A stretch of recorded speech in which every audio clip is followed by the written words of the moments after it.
Hi everyone, am I visible and audible?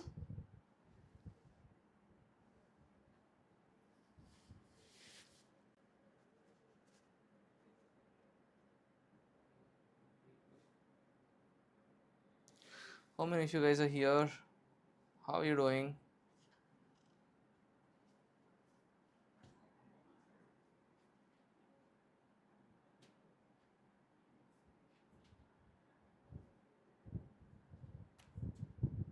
Hi,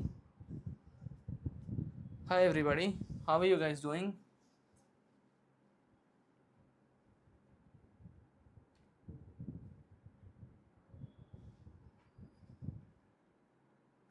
Hi Srikanth, how are you? Am I visible? Am I audible? ఒకసారి టెలిగ్రామ్లో class start అయిందని post చేయరా? We'll start in 2 minutes. How is your preparation going on? I'm good everybody. Hi. Hi.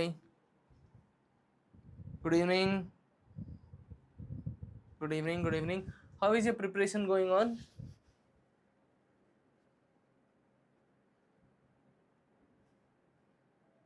Hi. Don't worry about economics.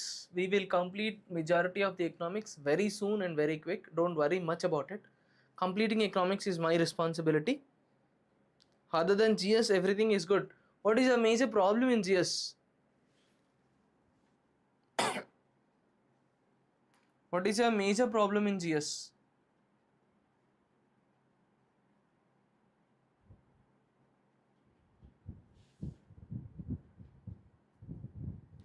Sure, the series goes for 4 days in a week, Monday to Thursday. You want me to increase the volume? Okay. History, recollecting is the problem. You want me to increase the volume? Just a minute. Is it better now?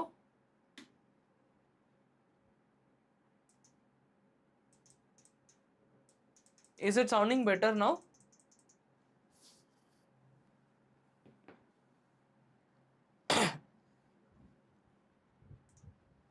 Okay. Yeah. Alright, let us start with today's class. We are starting GS ASTRA series. The aim of the series is pretty simple. We want to cover all the new topics and the most important topics that are asked in 2025. This is a PYQ series, but this is not a PYQ series. See, how is this not a PYQ series? It is pretty simple. We are not going to discuss the topics using PYQs. The discussion will not go on with the help of PYQs. We will discuss a topic in particular in total. We will discuss the whole topic together, but the topics are picked up based on the PYQs. Based on 2025 PYQs, we are picking up all those topics where questions are asked, and we have organized the content, and then we are doing the class. So this is a PYQ series, but this is not a PYQ series kind of a thing. Are we good to start? Shall we start now? If every one of you is ready, we will start. Right. So in the first class, that is today, we are going to talk about the fundamentals of microeconomics. Basically, economics has got two parts. Everybody knows, right? Economics has got two parts of it. First part of economics, you call it as macroeconomics, and the second part of it, you call it as microeconomics. What is the difference between macroeconomics and microeconomics? The difference is very simple, right? Macroeconomics, you discuss things in a larger quantity. But what is microeconomics then? What is microeconomics then? Micro is about small individual personalities. So basically, microeconomics is about small units or individual units, etc. Whereas macroeconomics is about a country in the whole. What is the economic policy of a country? How can you ensure that a country grows properly? How can you make our country a $4 trillion economy, $5 trillion economy? So that kind of policy decisions, policy discussions at the larger level, at the country level, you call it as macroeconomics. Whereas as an individual, I as a single person, what do I do? What do I buy? What do I take, or what kind of decisions do I make? Those are called as microeconomic decisions. So in today's class, we are going to start with microeconomics, and we will have 4 sessions of microeconomics. This is session number 1. You will have 4 sessions of microeconomics, right? So there are 4 sessions of microeconomics. In today's session, first session, we will talk about what is the need for economics. Why do you want economics in the first place? Why is there this kind of a subject? What is the definition of economics? In the exam, they are asking you multiple types of definitions. That is, what is Adam Smith definition? What is Keynes definition? They are asking you these kind of questions. So we will talk about what are various definitions of economics. Then we will talk about 2 concepts called as production possibility frontiers and types of goods, etc. So this is the overall class outline. And before I start, let me take a look at the comment section just a minute. See, yes, the session will be available. The session is recorded. The session is available. Okay, let us continue with whatever we are talking about. Now tell me one thing, the overall need of economics. Okay, why do we need economics according to you? I will tell you my explanation, my definition of why we need economics. But why do you think we need economics? Why do you think we need economics? Just a minute. 10, 11, 9. Sanjay, okay, studio look rao. Sanjay, please come to studio.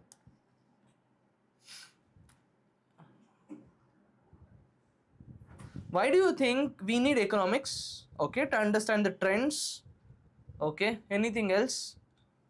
Please come to the studio once, Sanjay.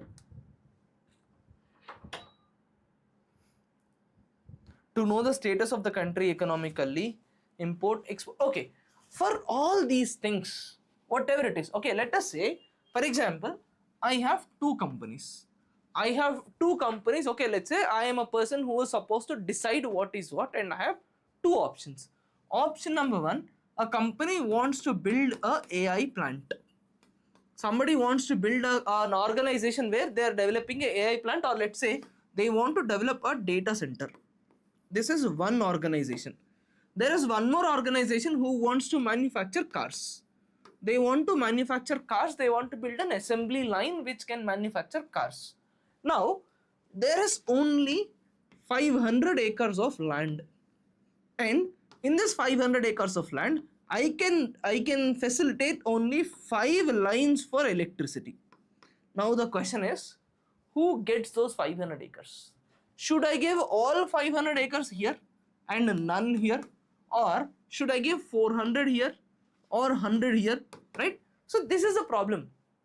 Now in this case scenario, what is the problem? The problem is with respect to land. The problem is with respect to land and the problem is land is scarce, land is limited. So the fundamental problem of economics, or why we need economics, the reason is scarcity.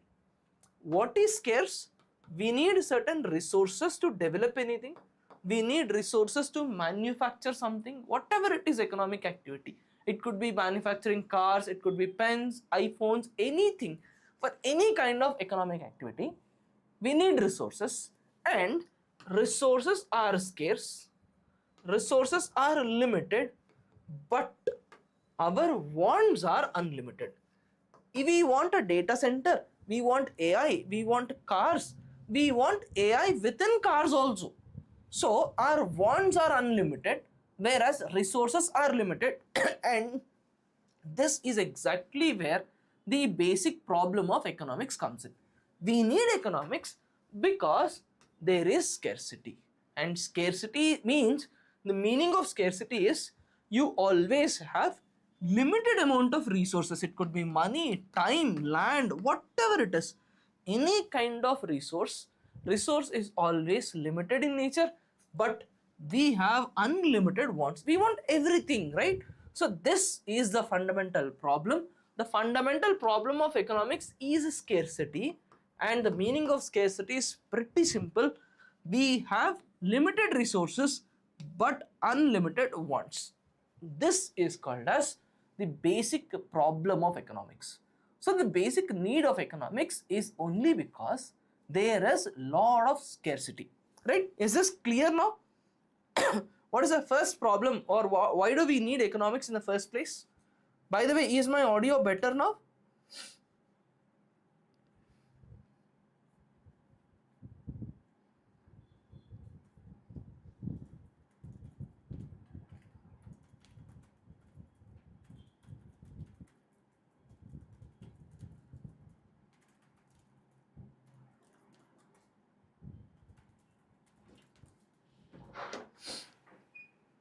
Volume. Right? Now the next thing, when there is a scarcity, I gave you a classic case study, right? I gave you an example. The example was, one was a data center, the other was a car. Now you are sitting in the government, you have to decide to whom you are allotting land, to whom you are allotting water. So the economic decision that you are going to make, this economic decision, you call this as a choice. And when I am making a choice, for example, let us say, okay, let us go with an example that, as far as these two examples are concerned, one is data center, the other is car manufacturing plant. Now I decided that I want both. For car manufacturing, I gave only 300 acres of land, and for data center, I gave 200 acres of land. This is what I have done. But the requirement was, both car manufacturer and data center, both of them wanted 500 acres. But I told you, look, I have limitation. I can't give all 500 acres to one personality. So I am going to have a limitation. And I told you, I am giving 300 to you, 200 to you guys. Which means for data center, I did not give 300 acres. So there is some money loss for me. Some tax loss is there for me. Similarly, even for a car manufacturer, I have given lesser amount of land. So even here, I'm going to lose something. So that loss, whatever loss I'm doing, whatever I'm giving up. So whatever I am giving up, one that I'm giving up to get the other thing, this is called as trade-off. Trade-off is where you give up something to get something else. You have two choices. Okay, tomorrow morning at 10 o'clock a.m., you have two choices. One, you can sit and write a mock paper. The other is you can go for a latest release movie. Whatever it is, you can go for a movie. Now you have to decide between these two things. You have to pick up one choice, either exam or a movie. So that is called as trading off. And when you do a trade-off, you always have a cost that is involved. For example, let us say in the example that we spoke of, either you could have gone to a movie or you could have written the exam. When you are going to a movie, you said I am going to movie, I will not write the exam. Which means the opportunity cost, that is whatever you lost, it is 4 hours of study. You lost 4 hours of study. Whereas someone else said, I will not go to movie, I will write the exam. What did he lose? He lost entertainment. He lost dopamine. He lost the satisfaction that he watched his favorite hero's movie on first day, first show. So, in this scenario, this guy is gaining something and he is losing something. When you make a choice, when you make a trade-off, the cost that is involved, this is called as opportunity cost. In 2025, so many questions were asked on the definition of opportunity cost. Good number of meanings, good number of definitions were asked on opportunity cost. They ask you what is opportunity cost, how do you determine opportunity cost. So basically, opportunity cost is all about what are you giving up, what exactly is the value of the next alternative, what is the value of something that you give up. So here in the exam, they can give you a statement. The statement goes like this. In fact, this was given. Opportunity cost is the next best alternative. opportunity cost is the next best alternative. This kind of statement can be given in the exams. They have given this kind of a statement. Please understand, opportunity cost is not the next best alternative. It is just the value of it. It is just the value of it. You can buy a car or you can go for a trip. You decided to go buy a car, you decided to forego the trip. The opportunity cost is value of the trip, not the car, not the cost of the car. So opportunity cost is the value of next best alternative. So the key word in determining the definition of opportunity cost is value of the next best alternative. Is this clear? Do you have any questions till here? I am looking at the chat section. Do you have any specific questions till here? What is the meaning of opportunity cost? What is scarcity? What is trade-off? Do you have any question?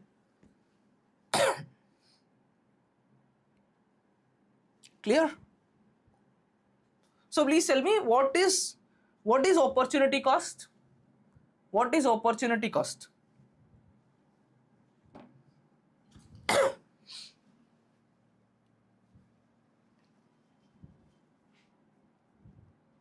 Yes. What is the meaning of opportunity cost?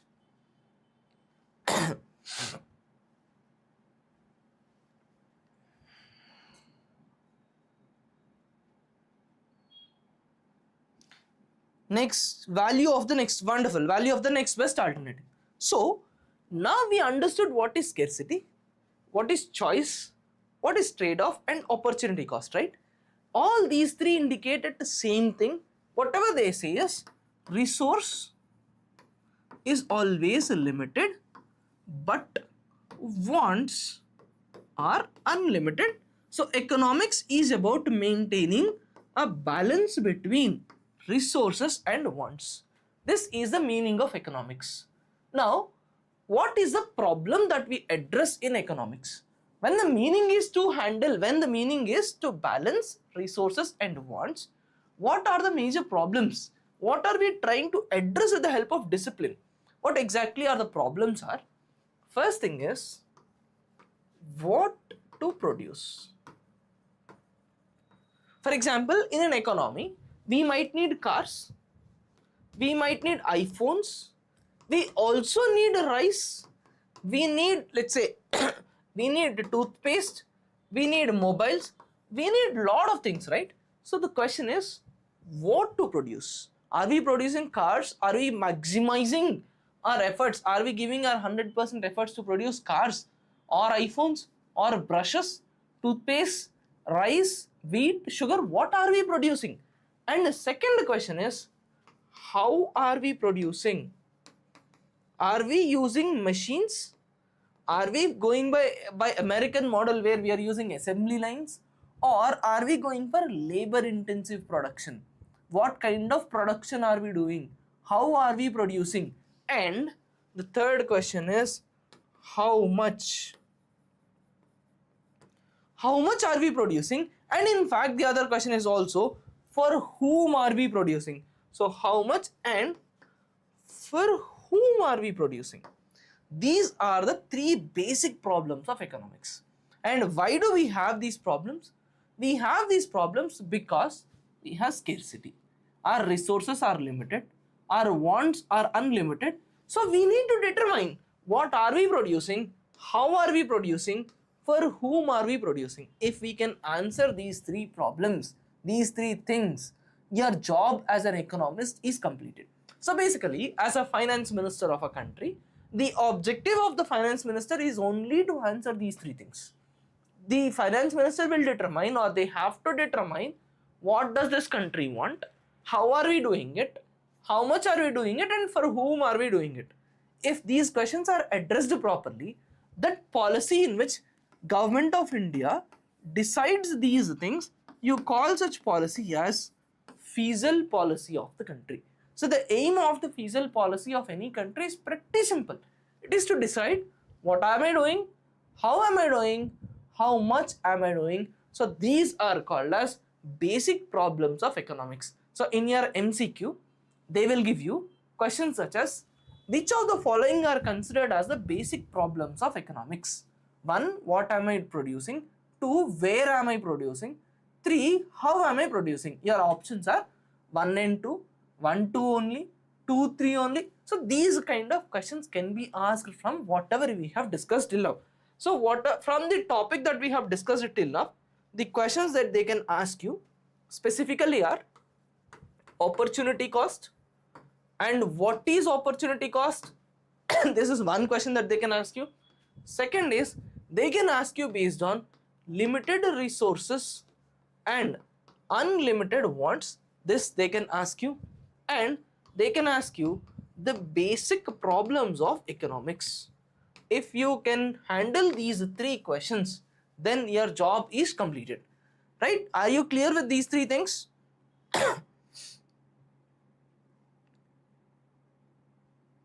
Are you clear with these 3 things? Yes, Kartikeya, this is completely in English medium.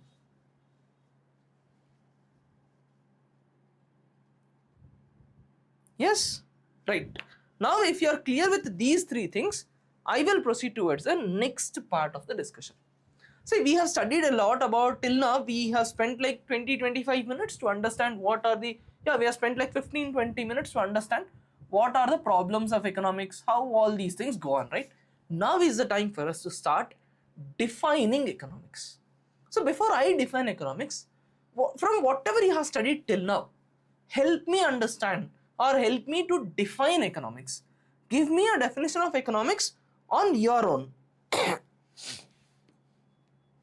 It's for 1 hour. The session is for 1 hour, Surya Teja. Usually the session goes for 1 hour. It could be like 10 plus or minus 10 minutes. Yeah, according to what we have studied till now, please tell me, what is the definition of economics? Okay, I will write whatever you are telling, I will write it on the board. 1, you said resource management, okay. Anything else? Any other definition? Balancing resources and unlimited wants, agreed. Okay, anything else? So this is all about scarcity. Very good. Any other definition that you can give? Process of production, distribution and consumption of goods. Rocking Raghu, right? So second is about production. It is about production, right? Can I say production will lead to wealth of the country? Okay, production, wealth manufacturing, management, budget allocation, all that comes under scarcity. Anything else that you think? Household management, standard of living. Who is that? Narayan, right? Narayan says standard of living. Standard of living, can I say this is called as welfare? Okay, third person said it is about standard of living, it is welfare. Very good. Anything else? Any other answer that you can give? Utilization of available goods, it goes under scarcity. Any other definition that you can give me? Limited resources to whole country of the people, financial decision making, management, money. I am just looking for one more word. To reduce poverty and unemployment. Very good. DCV says poverty and unemployment. Now please understand, all the 4 definitions are absolutely right. Every definition is correct. Whatever I wrote on the board, all these 4 definitions are absolutely correct. And these 4 definitions are given by 4 different people. So in the exam, they are asking you, who gave this definition? For example, who gave the definition that economics is equal to scarcity? Who gave the definition that economics is equal to wealth? Who said economics is equal to welfare? Who said economics is poverty and unemployment? This is the type of question. This is how they are asking you in the exam. In fact, in 2025, I think it was 4 times they asked who gave the scarcity definition of economics, right? So we will take a look into each of these definitions. Every answer is correct. The first definition that we are talking about is Smith's definition. There is a book that is written by Adam Smith. The book is called as Wealth of Nations. The book is Wealth of Nations. Adam Smith wrote this book in the periods of around early 1770s or something like that. So in wealth of definitions, Adam Smith says economy is all about production. Economy is all about a nation's production. Economy is about how a country produces, how a country makes wealth, how a country makes money, how a country makes wealth. This is the definition that was given by Adam Smith. This is called as wealth definition of economics. So in your exam, they will ask you, which economist wrote Wealth of Nations? That is possible. The answer is Adam Smith. They can also ask you, which economist said that economics is about wealth creation? So Adam Smith says the definition of economics, the purpose of economics is all about determining how a nation can produce something. So it is all about wealth. This is the first definition of Adam Smith. So Adam Smith definition is all about economics is all about wealth. By the way, these images, these are the exact and same images that are given to you in your notes.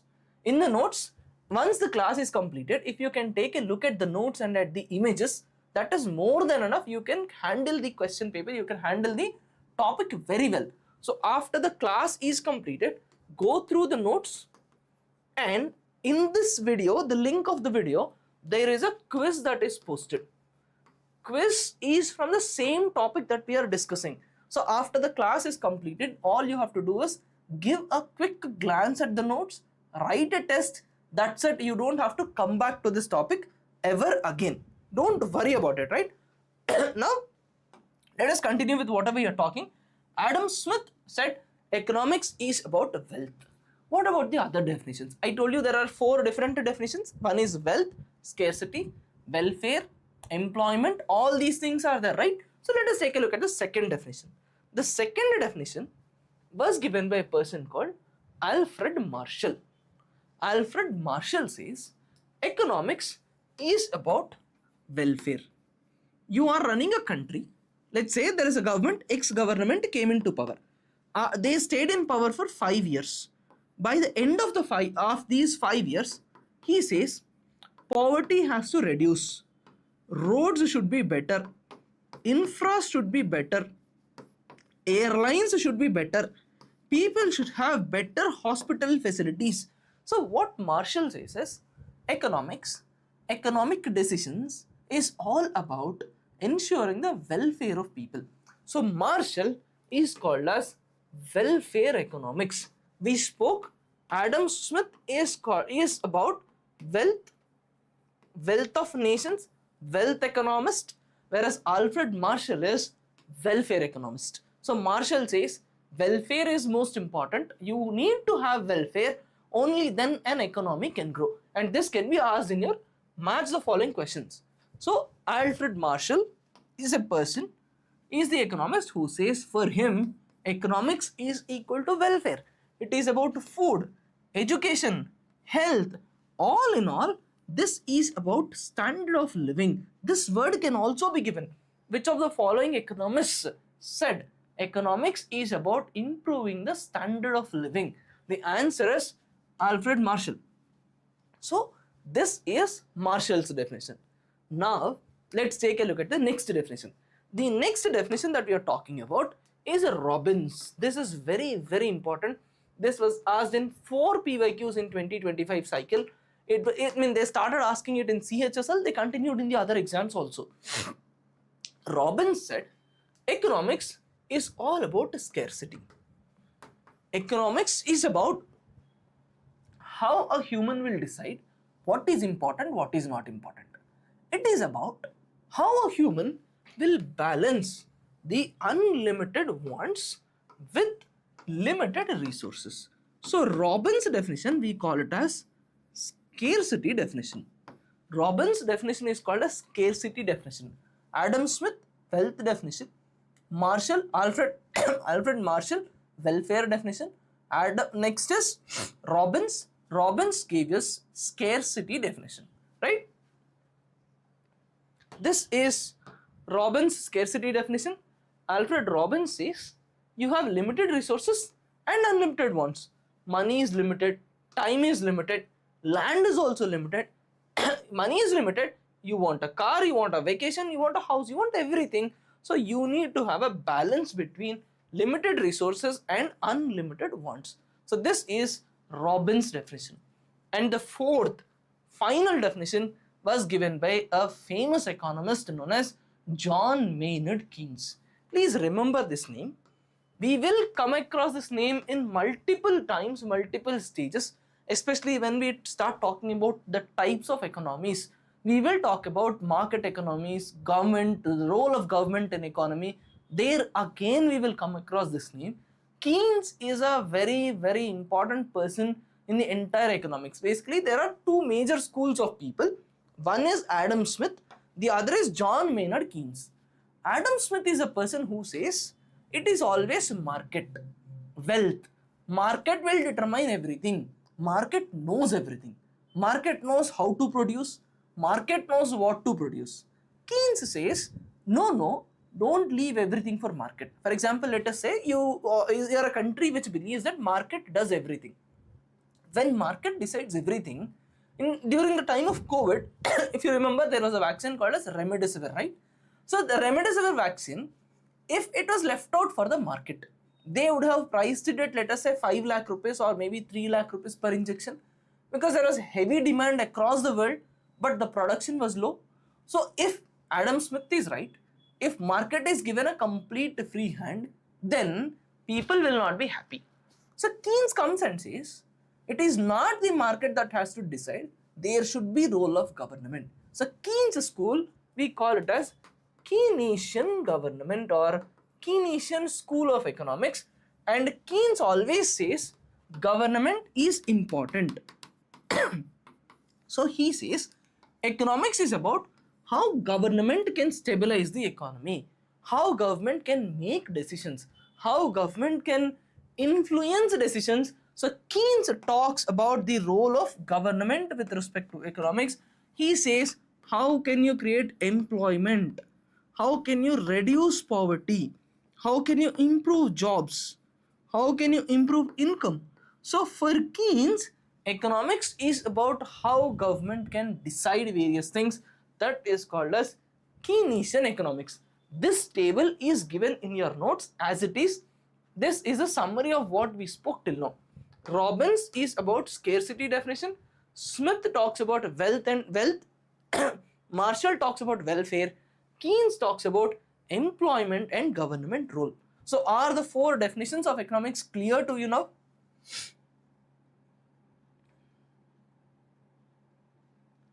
The notes is posted in Siddhi app. In BrahMos, there is a folder called as GS ASTRA. There we post the notes and we unlock the notes. The notes always remains unlocked. Right. So now the definitions are, now that the definitions are clear, we will proceed to the next part of it.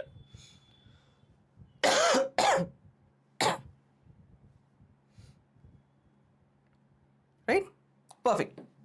This is a class where we do 4 classes a week. Monday, Tuesday, Wednesday and Thursday. We're doing only 4 classes a week. Friday, Saturday and Sunday are for your revision. Once you revise, we will meet again next week with 4 classes a week. Right. Now, what are the major problems of economy? Right? We are coming back to the major problems of economy and we will now try to understand the solutions to our problems. What were the major problems that we have discussed till now? I told you, first question is what to produce. Next is how to produce. Third is for whom to produce. These are the major determinants, or these are the major questions of the economics. And I told you, there are 2 people who can decide these things. One personality who can decide is the market. The other personality is government. Either market can decide or government can decide. If market is deciding everything, then primary goal would be towards profit. If market decides everything, let's say we were discussing about the example of remdesivir, right?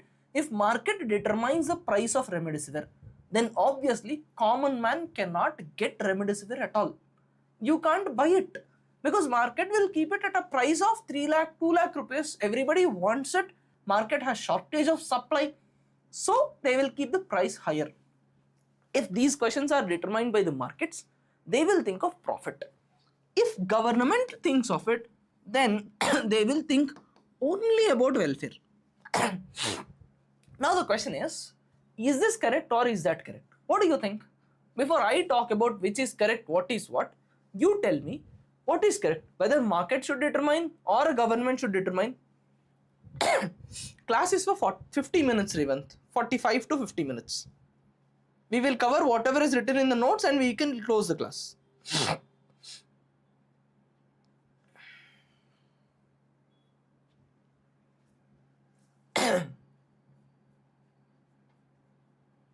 What do you think? Government? Okay, those who say government has to determine, please tell me, let's say I want to put up an airlines. Now government thinks everybody has to fly. So you please give your ticket for 200 rupees. Can I run an airline? No, right? So basically, both of them have to balance these things, or both of them have to determine these things together. You should have government and you should have private.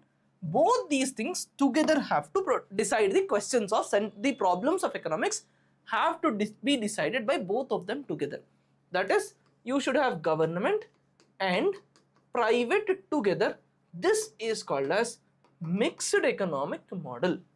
This is a mixed economic model where in the economy you will have government and private, both of them together will decide. Now let us take a look at the questions and let us discuss what kind of answers are possible. Now when you are determining what to produce, obviously you can produce various kinds of goods, and within goods there are two kinds of goods. Number one, your regular consumer goods, these can be produced, or capital intensive goods can be produced. Consumer goods as in are regular, let's say mobile phones or the stylus, pen, laptops, all these are consumer goods.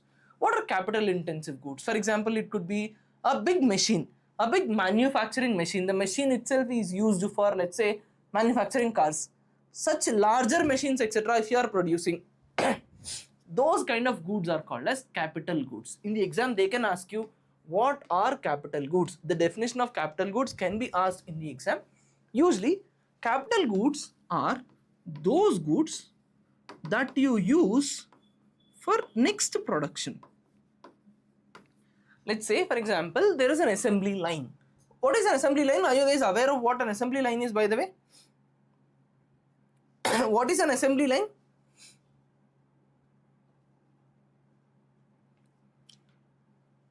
What is an assembly line?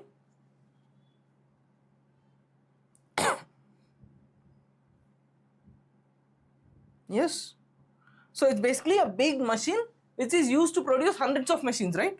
So see, basically assembly line is a kind of a robo kind of a thing where you use it to manufacture a lot of other things. You assemble various things. For example, if you want to manufacture an iPhone, you have a lens, then you have a camera, you have flashlight, then there is this panel, there is a motherboard. Now you have a line where all these things are assembled on a robot together, such as called as assembly line. Now assembly lines are any kind of machines that you use to produce any other good further. They are called as capital goods. This is pretty important. They will ask you this definition in the exam. So these are called as capital goods, and the final product, pen or a remote or maybe this mic receiver, all these are for final consumption, right? So goods with final consumption, they are called as consumer goods. So what to produce, you have to decide between, are you producing a consumer good or a capital good? If you are producing a capital good, you are thinking of long term for the country. If you are producing a consumer good, you are thinking of short term. Of course, both are needed, that's a different thing, right? So you can produce consumer goods or you can also produce capital goods. This table is there in your notes. This table as it is in your notes. This definition is pretty important, right? These are the two types of goods that are there. Now, how to produce? In what way can you produce? I'll give you two different example models. One is United States of America. right? The other example that we can take up is countries such as Vietnam or countries such as India, where there is a high population. Asian countries where there is high population, European countries where there is low population. Now, which type of a country do you think should go for labor intensive production? Which country should go for labor intensive production?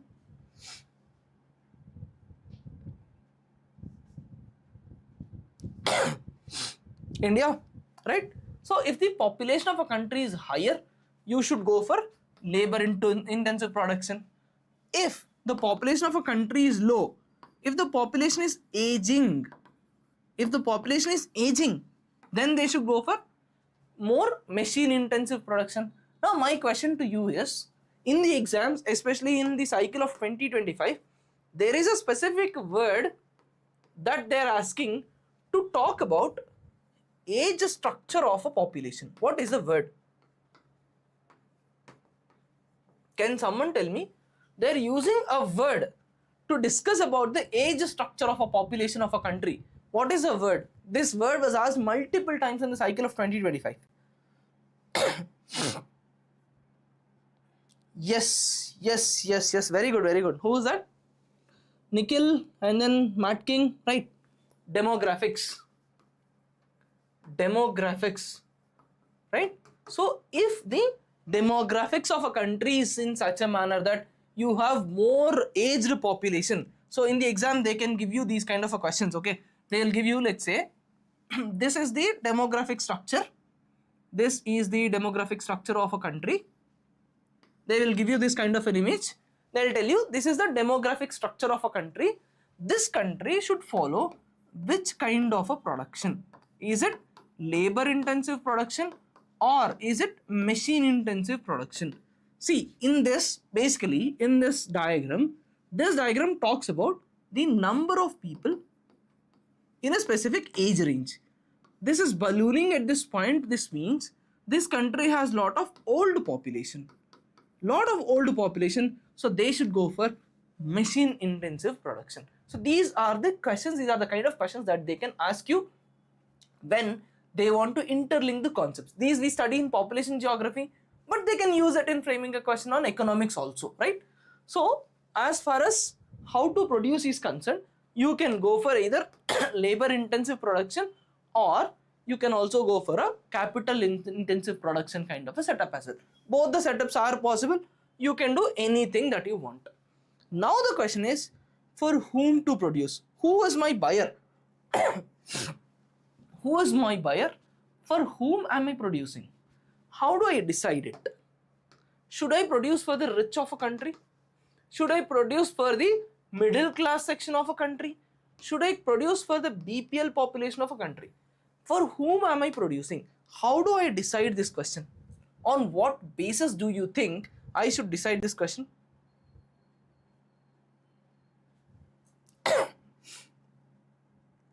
What could be the basis in which I have to determine or decide this question? Cost of the product, okay. Cost of the product, demand of the product, demand, cost, okay. Can I say beyond the cost of the product, can I use a factor such as purchasing power? Can I say I should produce based on the purchasing power of the country? If the country has a set of population who can purchase expensive things, who can purchase luxury commodities, then I should go for luxurious production, right? Can I determine it based on the purchasing power of the country? Agreed? So basically, the question as to for whom I am producing, the answer comes from what is the purchasing power of the country? What is the income distribution? What is the income distribution? Is this country's does this country have lot of rich population or are those guys poorer? So the answer depends upon how the income of a country is divided or distributed. The central problems of economy that we discussed till now. What to produce? How to produce? Just a moment, let me increase the size of this. Right. the central problems of economy: what to produce, how to produce, and for whom to produce. What to produce? Capital good or a consumer good. What is a capital good? Capital good is you use it for next product. Consumer good is you use it for a final product, and the decision depends upon what kind of growth you want. If you are thinking of long term, long vision, you are going for capital goods. If you are thinking of a short term, you will think of consumer goods. Next is, how are you producing? Either you are going for labor intensive kind of a setup, or you are going for machine intensive kind of a setup. And for whom are you producing? It depends upon the income distribution, the purchasing power of the country. So these are the central problems of economy, and all these problems are because of scarcity. Scarcity, we have to determine, we have to balance between unlimited wants and limited resources. The whole story comes back again to unlimited wants and limited resources, right? So these are the central problems of economy. Now the question is, why do we have these problems and how do you solve these problems? How do we solve these problems? Basically, different countries have different ways of solving these problems. I told you there could be two possible decision makers. One is government, the other is private. Government is a decision maker, private is a decision maker. One scenario is a scenario where 100% decision is done by the government. Government will decide how many cars can you manufacture, how many kilograms of a toothpaste can you manufacture, how many slices of bread can you manufacture per day, how many laptops can you import in a year. All the decisions, 100% or majority of the decisions are done by government. That is one scenario. The other scenario where 100% is done by private. Every decision is done by private. Private will decide what are you producing, how much are you producing. That is second scenario. The third scenario is where, let's say, 40, 60, 50, 50 or 60, 40, any kind of these things are possible, and each of them has got a different name. For example, let's go with, if 100% it is being done by a government, you call that economy as communist economy. In a communist system, everything is owned by the government. There is no concept of private property. There is no concept of private property at all. Everything is owned by the government itself. That is called as communist economy. Or 100% can be owned by private or market. This economy, you call it as capitalist economy. But the matter of fact is, in the entire world, there is not even a single country which is 100% communist or 100% capitalist. For example, the classic example that people give for a capitalistic country is USA. But within USA, you have Obamacare Act. Obamacare Act is about providing insurance and affordable health care. Even recently, Donald Trump has brought in Affordable Medicines Act. They are also talking about welfare. They are trying to regulate the prices. They are trying to reduce the prices. So USA is also not a country where it is 100% capitalism. And the classic example that is given for a communist economy is China. But even there, you have Alibaba, you have Jack Ma, you have various companies which are exporting things, right? Foxconn, there are so many companies which manufacture, which are exporting things. So no country in the world is either 100% communist or 100% capitalist. Everybody swings on a line. There is a number line kind of a thing. Everybody swings on a line. One edge is capitalism, one edge is communism, but countries balance between. For example, you can have countries such as USA here, or maybe countries such as France here, and countries such as China, Cuba, Venezuela, Russia, those countries somewhere over here, and India would be hovering somewhere in the middle, right? This is called as Indian economic model. But this India, earlier it used to be somewhere over here. It used to be somewhere over here till the periods of, before the period of 1991, India used to be here. I don't know how many of you are aware of this. Government of India was manufacturing bread. It was manufacturing watches. It was running hotels. Go and, after the class you can search for Ashoka group of hotels. So government of India was running hotels, manufacturing bread, and government would determine how much a country has to produce, how much a company has to produce. A company, any company which wants to manufacture something, they have to take a license. So that was the scenario. And slowly we traveled from here all the way, we reached this particular point where we have reduced the influence of government. So this thing happened in the year 1991 and we call this as new economic policy, because till 1991 we were following a old policy. In 1991 we came up with a new policy, so we call it as new economic policy. And this is all about who can decide who will solve, who will address these problems. So in the economic system, if market is determining, you call it as market economy, whereas if government is determining, you call it as planned economy.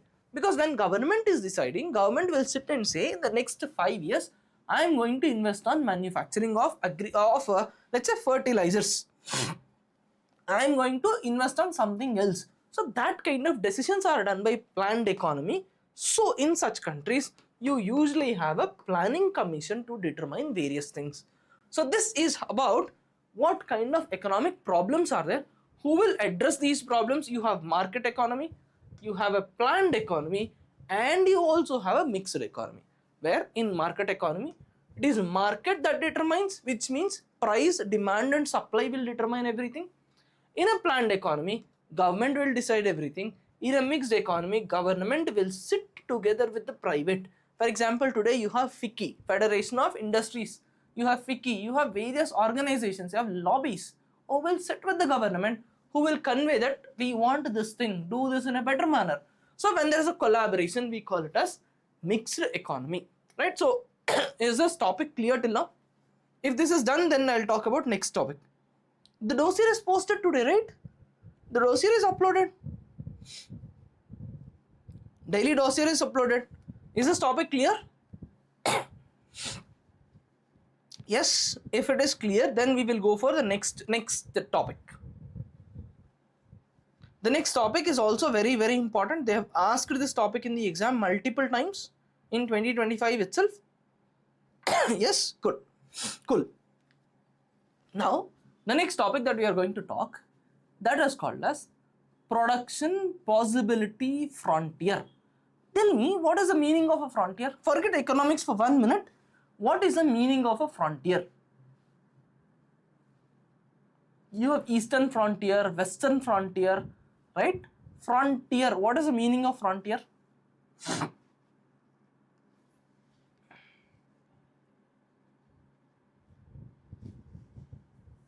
Front, okay. Frontier is a front, agreed. Border, okay. So frontier is basically, we all agree that frontier is a line which is a border line. This statement says production possibility frontier, which means the maximum amount of production that a country can do. The border line, right? For example, let us take a country and let us consider the country can produce only 2 things. For this example, this country can produce only 2 things. One is, let us say, ice creams, and the other thing, let us say, is momos. There is a country that can produce only ice creams and momos.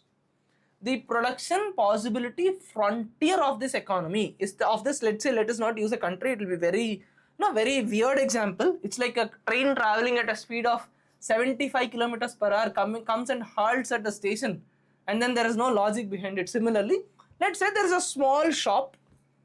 There is a small shop. The shop can produce, or the shop can manufacture either ice creams or momos. When they are manufacturing 100 momos, they can manufacture 0 ice creams.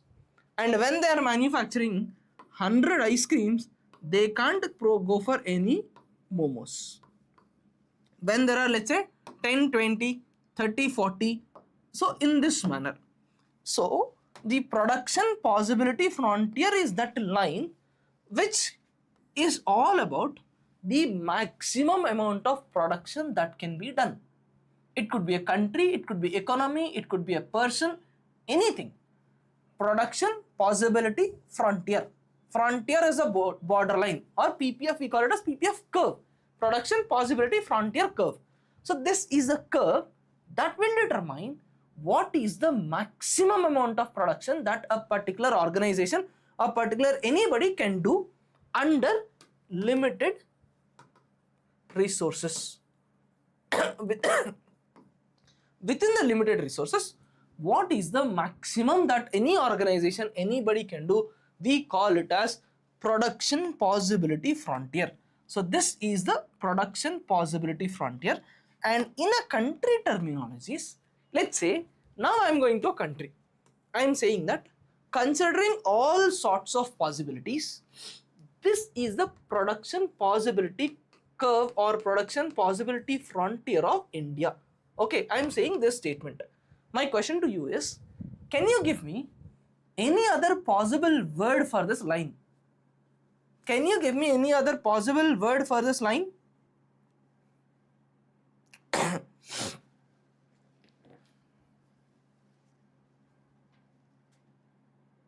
By the way, how many of you are from BrahMos batch number 1 and batch number 2 here?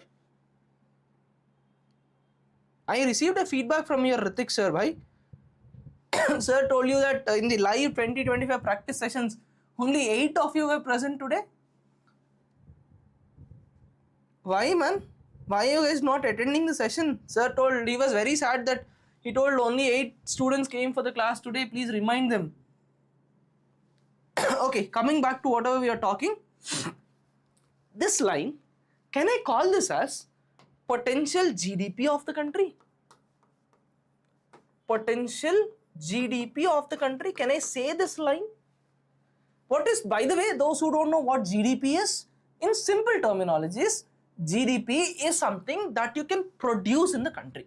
Okay, we will define it, we will discuss it later. But for simple terms, please understand, GDP is all about what can be produced in the country. So can I say this line is the production possibility curve? The production possibility curve is also the real GDP line of the, sorry, is also the potential GDP line of the country. Can I say so? Yes or not? Yes, it is also a resource balancing curve and it is also a potential GDP line. So now our discussion, our question is, what happens, let's say, this is the production possibility curve. This is my production possibility curve and I will mark 3 numbers. I'll mark 3 numbers, 1, 2, 3. 1 is inside, 2 is on the curve, 3 is outside, right? 1 is inside, 2 is on the curve, 3 is outside the curve. Scenario number 1. If the production of a country is inside, okay, you are supposed to be here somewhere on this line, but you are here. Does this mean you are underperforming? You are underperforming. You are not utilizing your resources properly. Do you agree with me on this? If you are inside, you are not utilizing resources properly, so you are underperforming. 2 is exactly on potential, you are using properly, and 3 is a impossible case. 3 is the impossible case, right? These are the 3 possible cases. Now our discussion, my question to you is, when I am moving along the line, let's say this is my production possibility curve and I am moving on the line. Earlier I was here, let's say again Momo's ice cream example. I was here, I came here, then I moved here. When I am doing this, what am I doing? When I am moving on the line, am I making a choice or am I doing a trade-off? What am I doing? When I am reducing the momos and increasing ice creams, reducing momos, increasing my ice creams, what am I doing?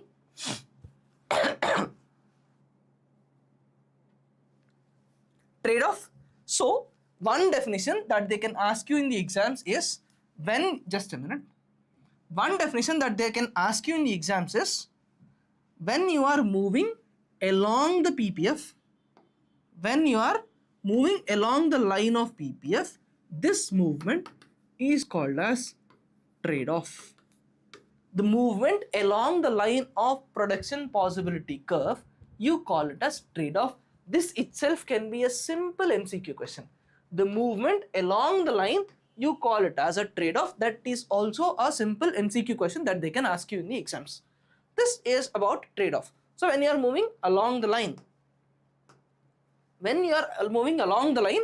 this movement along the line, you call it as trade-off. So trade-off is you are reducing one product, one quantity, and you are producing the other quantity because of your limited resources. This slide, this diagram is pretty important. They can ask you this line. Now, the next question is, see, I have drawn you the line. I have drawn you, when I was drawing the line of production possibility curve, I drew a line like this. I told you these are possible productions and I drew it like this. I did not draw this way. I did not draw a linear line, or I did not draw a line with 90 degrees. I did not draw. I drew a line like this. What is the shape, by the way? Is it concave or convex in shape? Is it concave or convex in shape? It is concave or convex? Concave in shape. Please understand, this is concave in shape. So in the exam, in 2025 CGL paper, they asked, why is this line in this shape? Why PPF is concave in shape? The reason is very, very simple. It is a theoretical reason. The reason why it is simple, I'll give you with the help of an example. Now, in this example of production possibility curve that I am talking, I am taking up the example of rice and let's say car. And this is my PPF line. PPF line is always concave in shape. The reason is, see, when I'm producing rice versus car, in which scenario I want more resources? In which scenario do I want more resources?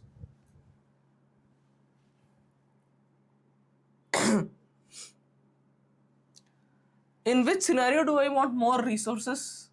Sure, Naman, you'll clear the exam very soon, right? You want more resources in terms of cars. So, when I am choosing car instead of rice, car needs more sacrifices. Car needs more sacrifice. Car needs more resources, which means usually in any economy, the resources need, requirement, sacrifice, this is not uniform. Some things need more resources, some things demand more resources, some things demand lesser resources. So sacrifice is not uniform. So we never draw a line like this. The line is drawn like this because the sacrifice involved is not linear. For some things it is very high, some things it is very low. So we draw it in a concave shape. This line is pretty important. Please don't forget it. The opportunity cost of the PPF line is concave in shape because the sacrifices are not linear in nature. And we spoke about these three things. What happens when it is on the curve? It is efficient resources. Inside is inefficient and outside is you cannot get it. Now the question is, how do I change the curve? How do I shift the curve? This is what we have discussed till now. We spoke on is efficient, inside is inefficient, outside it is not attainable, it is not simple. You can't do it so easily. So now the question is, how do you shift it? For example, let us take this is India's PPF curve. Okay, let us say this is India's PPF curve. I want to push it to here. I want to draw a new PPF curve. How can I do it? If you are the finance minister of the country, how can you do this, or how will you try to do this? Okay, improving factors of production, very good. Improve the values or usage of factors of production, improve the employment, increase technical advancement, bring in technical advancement, use better factors of production. So with all those kinds of a thing, I can definitely shift PPF outside, I can increase the resources, I can improve technology, I can go for better skilling, increase the skill of the country. So when you see budget, when you see economic survey, all the government schemes, don't they aim at the same thing? All the government programs, policies, isn't it the aim of the government policies? Any budget, any year budget you pick up, any government, it could be state government, it could be central government. When you pick up a budget statement, the policies that they come up with, what is the aim of all those policies? Obviously to increase the skill, increase the production, right? Anyway, the ways and means differ. Ways differ, whatever they're doing, they differs. But if you want to shift the PPC or production possibility curve outside, you want to improve the values of production. So in the exam, they can ask you, under which of the following scenarios PPF can be shifted outside? Option A, technological advancement. Option B, reducing labor. Option C, women empowerment. Or 1 and 2, 2 and 3, 1, 2 and 3. These kind of statements they asked in the exams. So you can shift a PPF outside when you are increasing technological advancement. But for example, let us say in a particular year, there is Indo-China war happened, or Indo-Pakistan war happened, or COVID happened, or some cyclone happened. In all these scenarios, in that particular year, what happens to PPF? What happens to PPF in that year?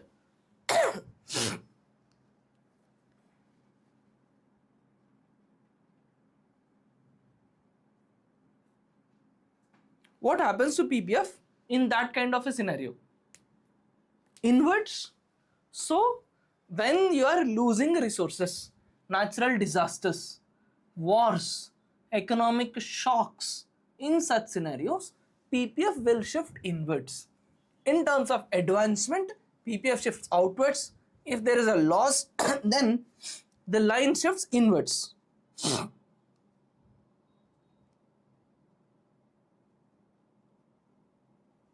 Right? So this is about shift of PPF inwards and outwards.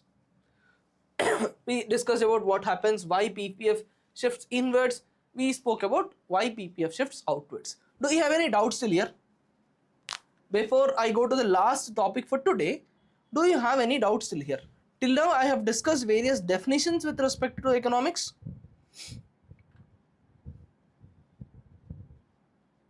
No doubts? Great. Great. No questions, very good.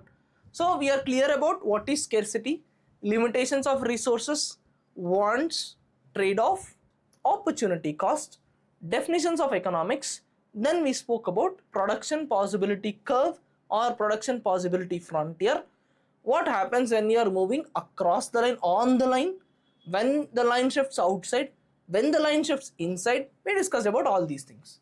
All these things are about economy, right? And economy runs on what? Any country, or for that matter any economic system, what does it run on? What does a system run on basically? Whatever system is there, what does it run on? Resources, money. Paisa mein Paramatma hai. Sure, Teja, once this is done, I'll explain. Money, right? So basically, the entire economic system runs on money. So now, in the next 15 to 20 minutes, as a last part of our discussion, we will talk about evolution of money. How money came into picture, why money came into picture. We will talk about evolution of money and we will conclude the class. So the first stage, the earliest version of money, we call this as barter system. We will talk about barter system. Then we will talk about what are the problems. Then we will understand what is a need for money. And finally, we will conclude with what are the functions of money. That's it for today. So just stay patient with me for the next 15 minutes. We are done. Just for 15 minutes, our topic is completed. You can happily have your dinner and all. Right. Now, What is barter system? Barter system is pretty simple. Barter system is all about exchange, exchange of goods. There is no concept of money, there is no concept of currency, paper money, nothing like that is there. I want potatoes, you want tomatoes, we meet each other, I exchange whatever I have to you, I take whatever you have. So this kind of a scenario is called as barter system. Barter system is very simple. It is about exchange of things. But there are certain problems with respect to barter system. So basically barter system is all about exchange. You don't have any money involved, you are exchanging things. This is called as barter system. But barter system has got lot of problems. What are the problems of barter system? Let's say there is A and B. Now A has 50 kgs of wheat and B has iPhone. Now A wants 10-liter milk and B wants a goat for a feast in his house. B wants a goat. In this scenario, can the exchange happen? Can the exchange happen in this scenario? Can B get his goat from A, or can A get milk from B? That can't happen, right? This is practically impossible. So this problem is called as double. Double meaning both the people should have coincidence of wants. Both the people should have double coincidence of wants. Meaning B wants a goat, A should have a goat. A wants milk, B should have milk. This is not practically possible in all cases. So the first problem is double coincidence of wants. For example, here this farmer wants a shoe, but this guy has wheat, and you can't do this exchange. So this is called as the first problem, and the first problem is double coincidence of wants. Now the next problem. Let us come back to the same example. This time let us use different case scenarios. This time what happens is A has got, let's say A has 50 kgs of wheat and B has, let's say B has a big camel. B has a big camel. This is a scenario.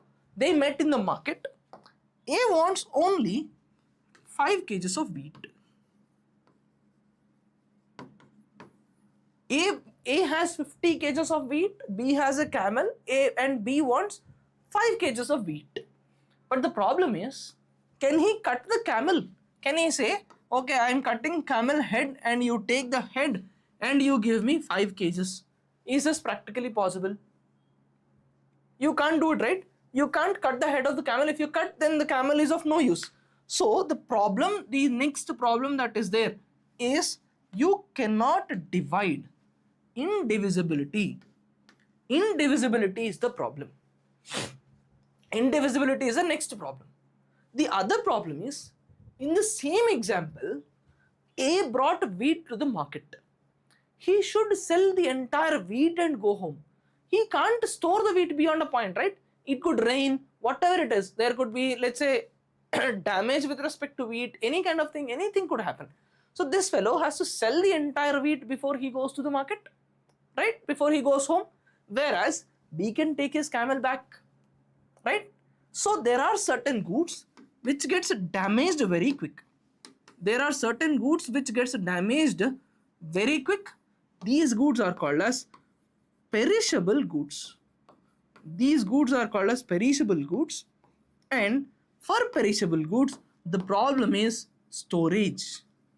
You cannot store perishable goods so quick, so easily. That is the next problem of barter system. So the next problem is problem of storage. You can't store you can't store everything properly. Indivisibility of goods. And finally, there is no common measure. What is the meaning of common measure? Let us go back to our original example that we are talking. There is A.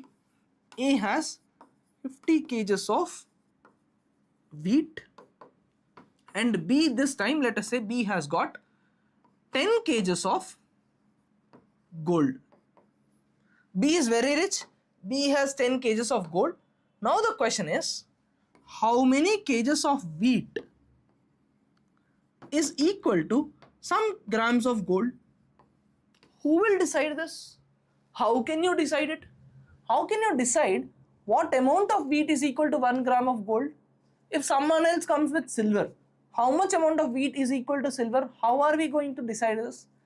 This decision is not possible. This problem we call it as lack of common value, lack of common measure of value. So there are 4 problems with respect to barter system. 1. Double coincidence of wants. 2. Lack of common value. 3. Indivisibility of goods. And 4. Storage of goods. These are the 4 problems. Now take the 20 seconds and write in the chat section what are the major problems with respect to barter system. This is pretty important. They have asked this multiple times and they will ask this as well. So what are the problems of barter system? 10 more minutes, we are done.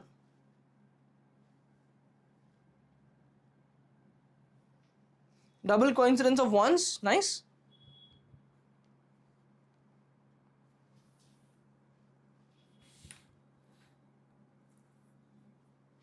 Nice, nice, nice.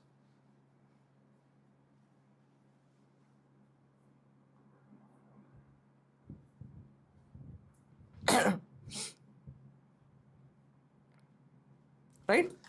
So the problem, the answer to this whole thing comes from money. The entire answer for this comes from money. Do you agree with me?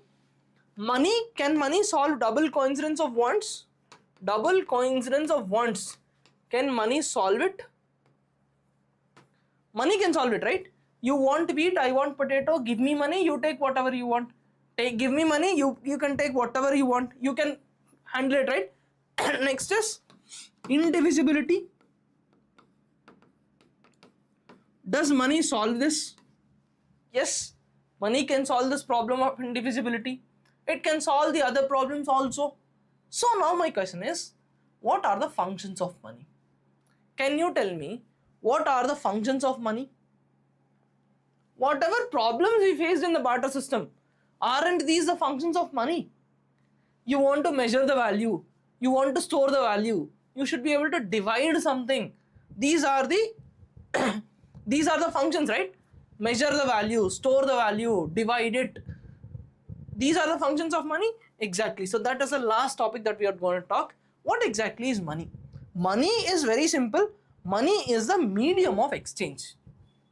Just a minute, yeah. Money could be any medium of exchange. It could be currency, it could be wallets, it could be cash, anything that can be used as a medium of exchange. If you are using it to exchange something, that is money. So the foremost function is money should act as a medium of exchange. It should solve the problem of double coincidence of wants. So the first function, the most important function, or you can call it as primary functions of the money. The first thing is it should act as medium of exchange. You should be able to exchange any kind of good, any kind of commodity.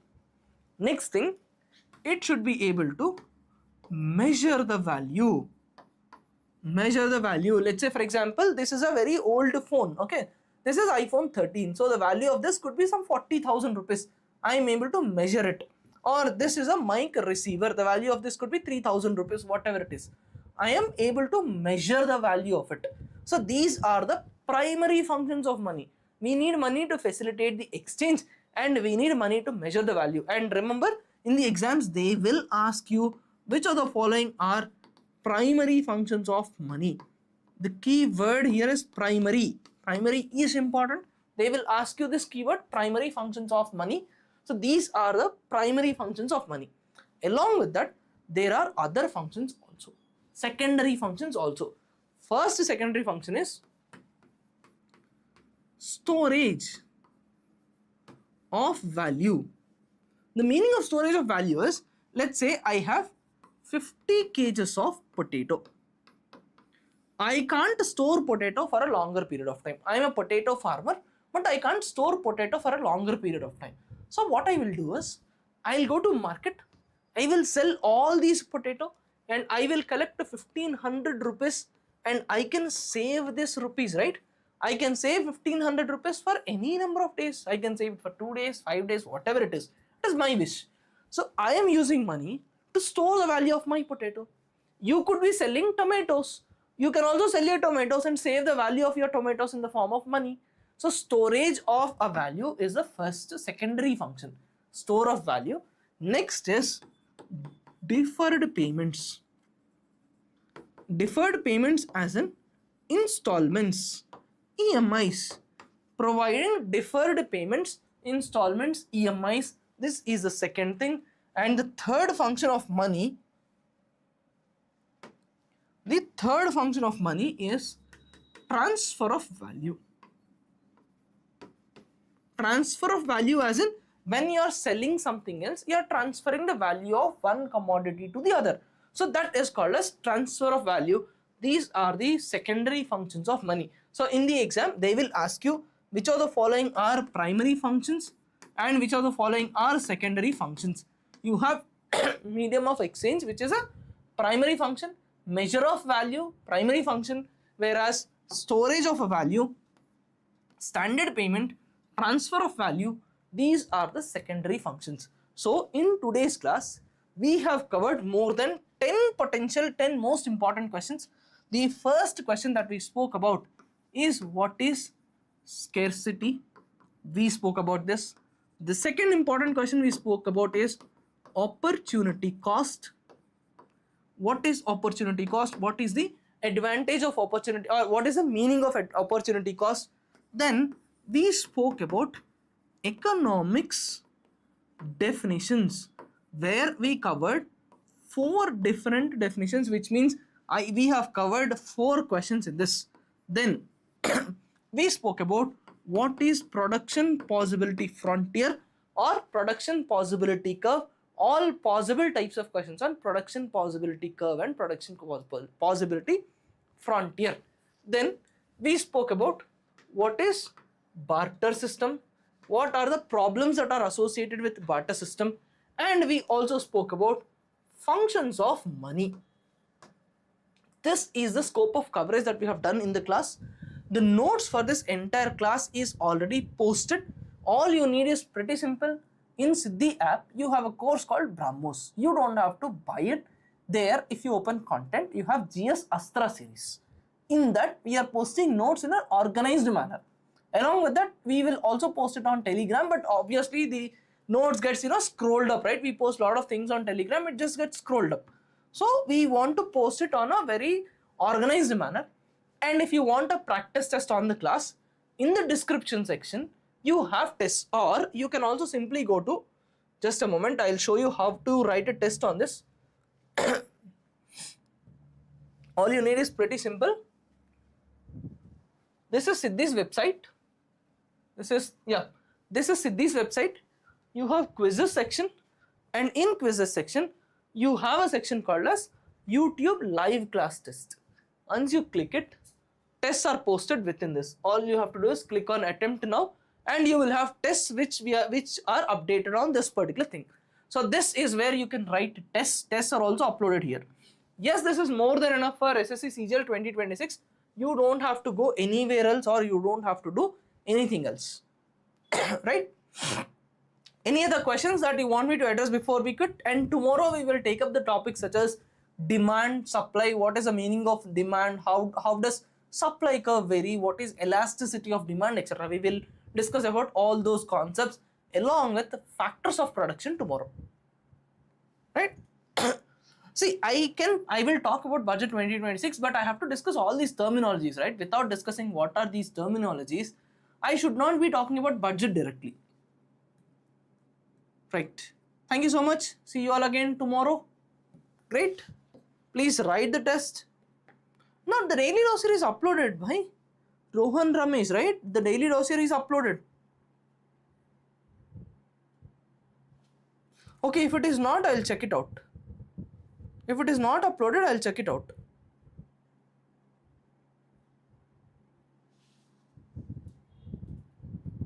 Right. Thank you everybody. Thank you so much. Yes, the free test section has this. Aradhya Srivatsa, I'm really sorry, yaar. At this moment, I can't do something for Hindi. We have very less amount of team and resources.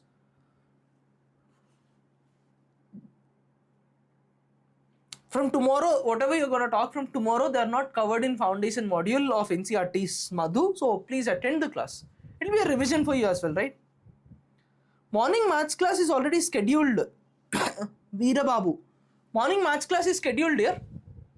Tomorrow morning 6:30 am you have profit and loss practice session in the app. Those who are a part of BrahMos 1, BrahMos 2, please attend it. There we are using 20-25 PYQs directly and sir is using timer to practice. Yes, we will complete economics and then we will proceed towards the next one. Architecture kind of a thing. Yeah, live happened today. There was a problem with respect to scheduling. I'm sorry for it, but tomorrow's class is already scheduled in advance.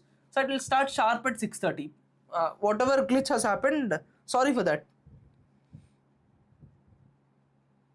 Okay. You guys have waited for the class. Whatever glitch is there, I'm sorry for the glitch. The class is scheduled. It will start sharp by 6:30 tomorrow morning.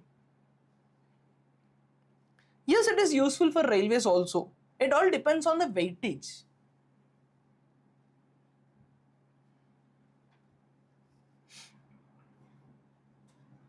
Anything else? Timetable is simple. Monday to Thursday, 4 classes a week. Not right now, but we will do it soon. See, what happened, Naman? What is the issue? Why? How many does this? The plan is to take up 70 classes, 70 sessions till the exam, till CGL. We want to continue the series till CGL 2026. See, the subjects of history, polity, geography, the standard economics, these things, we are covering it as a part of GS course, which is going on. That live goes in the morning in your app. Evening, we are taking up hot topics and most important topics. Tomorrow GS class is already scheduled for you guys. We will be talking about Gandhi, entry of Gandhi. Please don't miss the session. Even if you have backlogs, it's completely okay. Come sit in the class.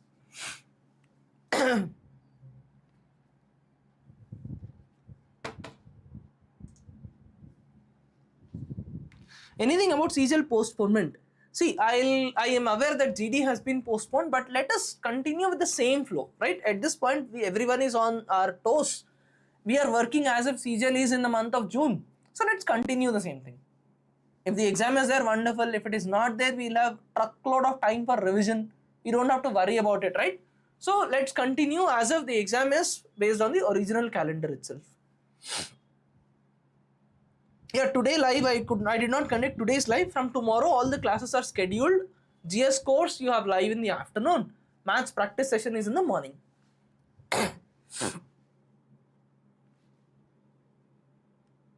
Okay, done, Susan. If you're watching it recorded, wonderful. Remember Mohammed bin Tughlaq. Ha bhai. So CGL undachu. Adi Sapnan, that's what I'm telling. Let us work as if the CGL is there. How to watch? See, GS, the class of history, geography, etc. They are a part of GS course 1.0. We're doing GS in 2 tracks. One is YouTube series that we do in the evening where we are doing important classes. But one is our regular class that goes on the afternoons. You can visit our website for the further details and all. Right. Fine, yeah. Thank you so much for today. See you all tomorrow. Bye-bye. For these topics, this is enough. Polity will start after history. I'll complete history by the end of this month. And I'll start polity from March. We will complete polity in 3 weeks. Then we will proceed towards geography in the class.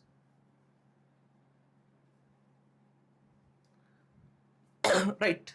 Thanks, everybody. We will work on the quiz. I've seen the suggestion, Ramesh. We will work on it. Thank you.